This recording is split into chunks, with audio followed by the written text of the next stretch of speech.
আসসালামু আলাইকুম। HSC 26 batch. দেখো, আমি কিন্তু তোমাদের নিয়ে অনেকদিন ধরে কাজ করতেছিলাম। মাঝখান দিয়ে একটু আমি হইতেছে তোমাদের সিনিয়র মানে অ্যাডমিশন ব্যাচের ভাইয়াদের জন্য একটু কাজ করছি। মাঝখান দিয়ে দেখো তুমি একদম ফাঁকা পড়ে গেছো। তো একদম তো ফাঁকা ফেলায় দেওয়া যায় না। কিছু কথাবার্তা, কিছু কথা তোমার এই মুহূর্তে না জানাইলে রিকভারি স্টেজে তুমি আর ঢুকতে পারবা না। আমি যদি তোমাকে বলি যে তোমার সামনে একটা বিশাল বিপদ আসতেছে, লাইক মহা বিপদ টাইপের, তুমি হয়তো গেস করবা, বলবা যে ভাই আপনি খুব সম্ভবত টেস্ট অথবা প্রি টেস্টের কথা বলতেছেন। আমি আসলে টেস্ট বা প্রি টেস্ট কোনোটারই কথা বলতেছি না। আমি তোমাকে তোমার কলেজ নিয়ে দু চারটা লাইন বলবো, যেটা তুমি ভিতর থেকে জানো বাট তোমার শোনা দরকার। আসো একটু শুরু করি। তোমাকে যদি আমি বলি যে ভাই তুমি ভেক্টর চ্যাপ্টারটা কয়দিন পড়ছিলা? ভেক্টর তুমি বলবা ভাই প্রায় 1 মাস, অনেকে বলবে ভাই 3 সপ্তাহ, আমি কমায় ধরলাম 3 সপ্তাহ। একই প্রশ্ন তোমাকে যদি আমি বলি তুমি ভৌত আলোক বিজ্ঞান কয়দিন পড়ছো কলেজে কয়দিনে পড়াইছে?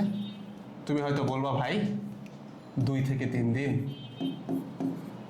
তোমাকে ভৌত আলোক বিজ্ঞান বাদ দাও, তুমি বলো ভাই এটা তো ছোট চ্যাপ্টার, সহজ, অনেকেই পারে।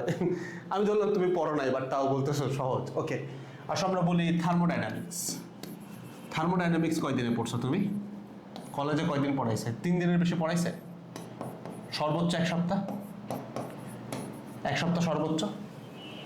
তুমি যদি ভেক্টরের কনসেপ্ট চিন্তা করো ভার্সেস থার্মোডাইনামিক্স চিন্তা করো, ভেক্টর যদি 100-তে 60 হয়, থার্মোডাইনামিক্স তাহলে 100-তে 90, অর্থাৎ এখানে কনসেপ্টের ডেপথ অনেক বেশি। বাট এই চ্যাপ্টারগুলা আমরা কখনোই ঠিক মতো পড়ি না। হ্যাঁ, আমি এটা অ্যাগ্রি করি যে ভেক্টর শুরুর দিকের চ্যাপ্টার, এটার উপর অনেকগুলো বেসিক ডিপেন্ড করে, এটা একটু সময় নিয়ে পড়া দরকার। তাই বইলা ভেক্টর তুমি 1 মাস ধরে পড়বা, আর থার্মোডাইনামিক্স মাত্র 1 সপ্তাহে পড়বা, স্ট্যাটিক ইলেকট্রিসিটি মাত্র 1 সপ্তাহ বা 2 সপ্তাহে শেষ করবা।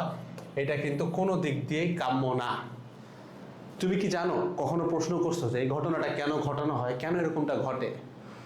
এটার কারণ হচ্ছে কলেজের উপরে একটা প্রেশার থাকে যে সিলেবাসটা শেষ করতে হবে, এবং ইন্টার লাইফ এত বাজে একটা টাইম যে যেই বইগুলা তুমি ম্যাট্রিকে এসএসসিতে 2 বছরেরও বেশি সময় ধরে পড়ছো, ছোট্ট এইটুক বই, ইন্টারে এত মোটা 3-4টা রাইটারের বই তুমি 2 বছরের অনেক কম সময়ে পড়ো, অর্থাৎ 1.5 বছরের মধ্যে তুমি শেষ করো, যেটা হিউম্যানলি কখনোই পসিবল না, এবং কলেজগুলা এই কাজটা করতে বাধ্য হয়। এই হিসাবটা যদি আমি তোমাকে ইন্টারের ফার্স্ট টাইমে বুঝাইতাম, হয়তো তোমার অনেকগুলা সময় বাইচা যেত, অনেক কিছু তুমি সেভ করে ফেলতা, আমি জানি। কিন্তু এটার আরেকটা প্যারা আছে। এই সেম কন্টেন্ট যদি আমি আজকে 27 ব্যাচকে নিয়ে বানাই, তুমি বিশ্বাস করো ওরা কথাগুলো বুঝবে না, মানে ওদের এই ম্যাচুরিটিটা হয় নাই। ঠিক আছে, অনেক আলেমদেরকে দেখছি একটা কথা বলতে যে তোমার সমাবেশের অবস্থা বুঝা তোমাকে আলোচনাটা করতে হয়, অর্থাৎ তুমি কাকে বলতেছো সে তোমার কথার ওয়েটটা রাখতে পারতেছে কিনা এইটা বুঝা আসলে ভাই আলোচনা করতে হয়। তো তুমি এখন যে সিচুয়েশনে আসো, এই সিচুয়েশনে তুমি অ্যাকচুয়ালি আমার কথাগুলো শোনার জন্য ready, mentally matured, you have seen enough of life, তুমি লাইফের অনেক কিছু বুঝে গেছো। ফার্স্ট ইয়ার ফাইনাল আসছে, অনেক কলেজে প্রি টেস্টের মানে ঘন্টা নড়তেছে বলতে পারো, অনেকখানে শুরুও হয়ে গেছে।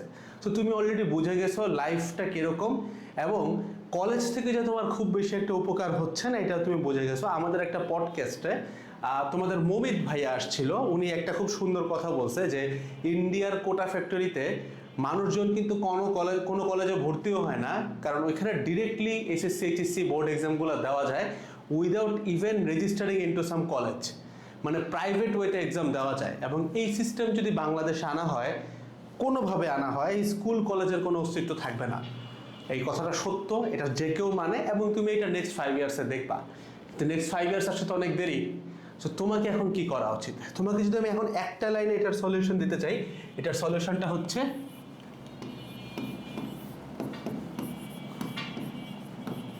এই কাজটা কি তুমি করো? নিজেকে একটু প্রশ্ন করো তো, সেলফ স্টাডি কি করো? করো না তুমি। তোমার কাছে যদি মনে হয় যে তুমি কোচিংয়ে যাচ্ছ, তোমাকে বাসায় ভাইয়া এসে পড়াচ্ছে, তুমি অনেকগুলো কোর্সে আসো, দেখো এগুলা কোনোটাই সেলফ স্টাডি না, প্লিজ এটা বুঝো, এগুলো কোনোটাই সেলফ স্টাডি না।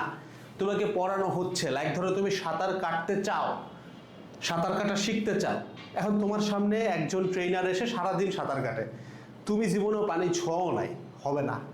সো সেলফ স্টাডি এমন একটা জিনিস যেটা তোমার রেগুলার কম করে হলেও 5 থেকে 6 ঘন্টা করতে হয়।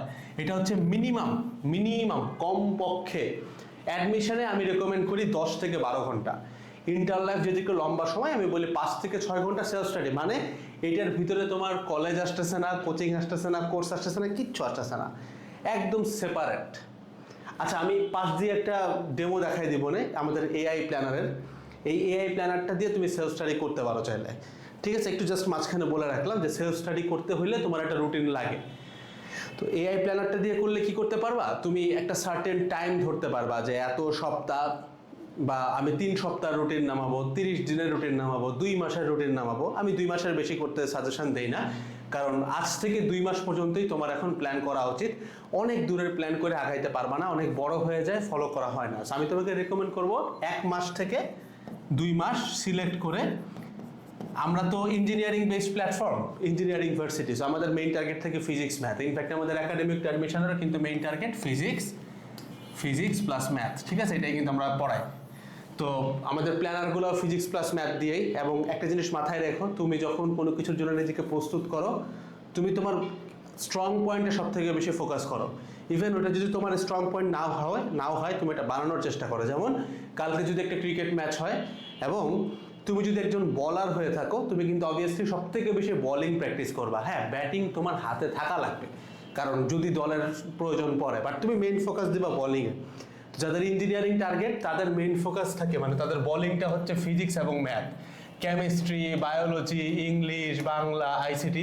এগুলো হচ্ছে তোমার একজন বলারের কাছে ব্যাটিং যেরকম, এগুলো ওরকম। অর্থাৎ যে বলারটা খুব ভালো বল করতে পারে, কবজিতে জোর আছে, ঠিক আছে, ও চাইলেও ব্যাটিং ভালোই করে। তুমি দেখবে ভালো বলার সবসময় ভালো ব্যাটিং করে। তুমি কি দেখো না যে লাইক মুস্তাফিজকে 6 মারতে দেখছো না? মারে কিন্তু। সো ব্যাটসম্যানরা দেখা যায় যে ব্যাটসম্যান হলে বলার হওয়া যায় না, বাট বলার হলে ভালো ব্যাটিং করা যায়। তো এখান থেকে আমরা একটা বুঝি যে তোমার যদি ফিজিক্স ম্যাথ খুব ভালো মতো হাতে থাকে, বাকিগুলো এসে পড়ে অটোমেটিক্যালি। তো আমি তোমাকে রেকমেন্ড করবো ভাই, এআই প্ল্যানার থেকে অ্যাটলিস্ট ডেইলি 3 থেকে 5 ঘন্টা সিলেক্ট করে সামনের 1 থেকে 2 মাসের জন্য নিজস্ব একটা প্ল্যানিং বানায় ওই অনুযায়ী পড়ো। আর আরেকটা ছোট্ট একটা ব্যাপার বলে রাখি, তুমি যদি এই প্ল্যানারটা চ্যাট জিপিটি দিয়ে বানাইতে চাও, তুমি এটা বানাইতে পারবা না, কারণ এইটা বানানোর জন্য আমরা জিপিটির একটা এপিআই পারচেস করে বানাইছি। এপিআই জিনিসটা কি ভাই?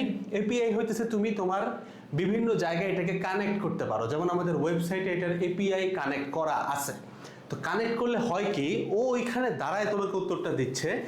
আরেকটু গ্যাপ আছে, গ্যাপ হচ্ছে তুমি যখন জিপিটিকে বলবা যে আমাকে একটা প্ল্যান দিয়ে দাও, আমি ডেইলি এত ঘন্টা করে পড়বো, ও কিন্তু জানে না যে কোন রিসোর্সের উপর বেস করে তোমাকে প্ল্যানটা দিচ্ছে। ইভেন তো তুমি ওকে রিসোর্স দিলেও এটাও খাবে না। তুমি দেখবো ফ্রি চ্যাট জিপিটিতে সবসময় কাজ হয় না, ইভেন জিপিটি প্লাস নিলেও তুমি পারবা না। কিন্তু আমাদের এই প্ল্যানারকে আমরা যেটা করছি, আমার যে কম্প্যাক্ট ক্লাসগুলো আছে, যেমন ফিজিক্সের ক্লাসগুলো তুমি দেখছো কতটা ছোট না, আমরা তো সবসময় কম্প্যাক্ট জায়গাতেই দাঁড়াই। ওই কম্প্যাক্ট ক্লাসগুলো আমি ওকে খাওয়াইছি যে দেখো, একটা স্টুডেন্ট যখন বলবে যে ভাই আমি এই ক্যাটাগরির ক্লাস করবো, এমন না যে আমার ক্লাসে করতে হবে, যেখান থেকেই করুক, বাট আমি এই ক্যাটাগরির ক্লাস, অথবা আমার উদ্দেশ্য হচ্ছে এরকম কম্প্যাক্ট করতে চাই, এগুলো ওকে ফিট করানোর পরে দেন ও তোমাকে রুটিনটা দিচ্ছে। সো আমাদের রুটিনের ভিতরে কিন্তু প্রায় মাসখানেকের উপরে অ্যানালাইসিস আছে। সো এই জিনিসটা খুবই বেশি বলতে পারো তোমার কাস্টমাইজড, এবং তোমাকে বুঝতেছে তুমি কি চাও। সো নর্মাল এআই প্ল্যানার না, দ্যাটস মানে এটা হচ্ছে একটা পুরো রিসার্চ বেসড এআই প্ল্যানার, ঠিক আছে, মানে একদম রিসার্চ সেগমেন্ট ইউজ করে করা। So this is gonna help you a lot. তো তুমি যদি আমাকে এখন প্রপার গাইডলাইনে আসতে বলো যে ভাই আপনি এক লাইনে আমাকে বলে দেন যে আমার এখন কি করা উচিত, আমি তোমাকে এক কথায় বলতে পারি যে কলেজে যাই হোক না হোক, এটা আমি তোমার ফার্স্ট ইয়ার ফার্স্ট ডেতে বললে আমি জানি অনেক বেশি উপকার হইতো। বাট যারা করার করছে, যারা করো নাই, তাদের অ্যাটলিস্ট ডেইলি 5 থেকে 6 ঘন্টা এক্সট্রা টাইম তোমার সেলফ স্টাডিতে দিতে হবে, কারণ কলেজের মতো সিলেবাস শেষ করে ফেলবে, এবং তুমি কোনোদিনও লজিক্যালি এটা মিলাইতে পারবা না যে কেন ভেক্টর তুমি 1 মাস করছো আর থার্মোডাইনামিক্স 1 সপ্তাহ করতেছো। এই লজিকটা তুমি মিলাইতে পারবা না। এবং তুমি দেখবাও যে থার্মোডাইনামিক্সের প্রশ্ন ভেক্টরের থেকে যথেষ্ট জটিল হয়। সো তুমি কোনো দিক দিয়ে মিলাইতে পারবা না, কলেজের মতো সিলেবাস শেষ করে জায়গা মতো চলে যাবে, কলেজের কাজ শেষ এখানে, তুমি কিন্তু বিপদে পড়বা। সো কলেজে কি চ্যাপ্টার হচ্ছে, কি হইতেছে না হইতেছে ওইটা হোক, তুমি জাস্ট এতটুকু মেক শিওর করবা ডেইলি যেন তোমার সেলফ স্টাডি করার একটা ইনাফ টাইম বাইর করতে পারো তুমি। এবং এই সেলফ স্টাডির মেইন টার্গেটটাই থাকবে আমরা এখান থেকে কম্প্যাক্ট রিভিশন ম্যাটেরিয়াল তৈরি করব। অর্থাৎ কম্প্যাক্ট রিভিশন ম্যাটেরিয়াল বলতে তুমি যে জিনিসটা খুব কম সময়ে গুছায় উঠায় ফেলতে পারো। তুমি যদি এখন তোমার পুরাতন ফার্স্ট ইয়ারে করা নিউটনীয় বলবিদ্যার একটা নোট খোলো, আমি জানি তুমি নোট করো নাই, বাট ধরলাম খুলো, বা কোনো একটা লেকচার শিট দেখো, তুমি দেখবা নিউটনীয় বলবিদ্যার লেকচার শিট প্রায় 100 পেজের উপরে। আমি অনেক কমায় বলছি, কিন্তু অনেক কমায় বলছি। টেস্ট পেপার খুলবা, দেখবা ম্যাথ আছে 120টার উপরে। এতগুলা কি করা সম্ভব? সো কম্প্যাক্ট রিভিশন ম্যাটেরিয়াল বানানোর উদ্দেশ্য কি থাকে? উদ্দেশ্য থাকে এই নোটটাকে 100 পেজ না করে মোটামুটি 10 পেজের মধ্যে নিয়ে আসা, সর্বোচ্চ 20 থেকে 30 পেজ। কম্প্যাক্ট রিভিশন ম্যাটেরিয়াল বলতে এটা বোঝায় যে ধরো ম্যাথ আছে 120টা, ওই টেস্ট পেপারের ম্যাথটাকে কমায় কিভাবে আমরা 15টা থেকে 20টা ম্যাথে আনতে পারি, কারণ পরীক্ষার আগে এর থেকে বেশি দেখার সময় তোমার কাছে থাকবে না এবং তুমি বারবার ভুলবা। সো ওইটাকে রিকভারি করতে হইলে এরকম শর্ট কন্টেন্টই তোমার দরকার পড়বে। সো তোমার সেলফ স্টাডির মেইন উদ্দেশ্য থাকে জিনিসটাকে গোছানো। আলটিমেটলি তুমি যদি গুছাইতে না পারো, তুমি এমনিও জানো তুমি ডেইলি 10 লাইন পড়লে 12 লাইন ভুলে যাও। সো গোছায় না রাখলে কিন্তু ভাইয়া কাজ হবে না। সো তোমাকে ডেইলি বেসিসে কন্টেন্ট গোছাইতে হবে। আর আমি জানি ভিডিও যারা দেখতেছো তাদের মধ্যে 80% অলরেডি আমাদের একাডেমিক অ্যাডমিশনে আসো। তো একাডেমিক অ্যাডমিশনের ভিতরে কিন্তু আমাদের কম্প্যাক্ট রিভিশন ব্যাচ, মানে টেস্ট পেপার, যে বললাম 120টা ম্যাথকে 10টা বানায় দেওয়া, ওইগুলার আর্কাইভ ক্লাস অলরেডি আছে। কিছুদিনের মধ্যে আমাদের একটা নতুন লাইভ হবে, ওইটাও তুমি ফ্রি অ্যাক্সেস পাবা। প্লাস তোমাদের সিনিয়র ব্যাচের কম্প্যাক্ট কোশ্চেন ব্যাংক ব্যাচ যেগুলো, ঠিক আছে, ইঞ্জিনিয়ারিংয়ের কোশ্চেন ব্যাংকের ক্ষেত্রেও সেম কাজ করা, ওইগুলোও কিন্তু আর্কাইভে আছে। পার চ্যাপ্টার মাত্র 1 ঘন্টা করে ক্লাস। এগুলো তোমার ম্যাথ সলভিংয়ের পুরো দায়ভার নিয়ে নিতে পারে। মানে এগুলোর একটা সিঙ্গেল ক্লাস তুমি করলে কনফার্ম থাকো যে ওইটার একটা চ্যাপ্টার তোমার কভার্ড। আবার আমাদের ফাউন্ডেশন ক্লাসগুলো যদি করো, তুমি বুঝবা যে তোমার সেলফ স্টাডির মতো ম্যাটেরিয়াল তোমার গোছায় গেছে। এখন ওই ক্লাস কইরা তোমাকে নিজে পড়া নিজের ম্যাটেরিয়াল তৈরি করতে হবে। ডেসক্রিপশন বক্সে আমি রিভিশন ম্যাটেরিয়ালের লিঙ্কও দিয়ে রাখতেছি, ওইটাও ডাউনলোড করতে পারো ফ্রিতে। ওইটা আমার নিজের বানানো, এবং তুমি দেখবা যে আমি কেমনে কি বানাইছি, এটা দেখলে তোমার অনেক কাজে আসবে। কারণ তুমি দেখবা আমার নিউটনের বলবিদ্যার নোট মনে হয় 2 পেজ ভাই, 2 পেজ ভাই, 2 পেজ, 200 না, 2 পেজ, 2টা খাতা না, 2টা পেজ। ওইখানে একাডেমিক থেকে অ্যাডমিশন সব কিছু আমার উঠানো আছে, একটু দেখো। আমি ট্রাই করবো রিভিশন ম্যাটেরিয়াল নিয়েও একটা ভিডিও বানায় দিতে, কিভাবে এক্স্যাক্টলি বানাইতে হয়। বাট এই ভিডিওটার উদ্দেশ্য ছিল তোমাকে সেলফ স্টাডিতে ফোকাস আনা এবং তোমাকে এই বোঝটা দেওয়া যে আশপাশের কোনো কলেজ, কোনো কোচিং কিন্তু তোমাকে নিয়ে ভাবতেছে না। তারা তাদের নিজেদের সিলেবাস শেষ করে যাবে। কোনো চ্যাপ্টার যেখানে মনে হয়েছে যে এখানে পোলাপাইনকে একটু খাওয়াইতে হবে, দেখা গেছে 1 মাস 1.5 মাস ধরে পড়াচ্ছে, আবার কোনোটা 1 সপ্তাহ। এই জায়গা কিন্তু তোমাকে বুঝতে হবে ভাই। এই জায়গায় যদি না বুঝো বিপদ। সব কিছু চলে যাক, অনলাইন মিডিয়াও যদি অফ হয়ে যায়, you have to make sure one thing, তুমি আজকে থেকে যেন পুরা দমে সেলফ স্টাডিতে ফোকাস করতে পারো। That's all over the whole video. দেখা হচ্ছে নেক্সট ভিডিওগুলোতে। সবাই ভালো থাকবা। আসসালামু আলাইকুম সবাইকে, টাটা।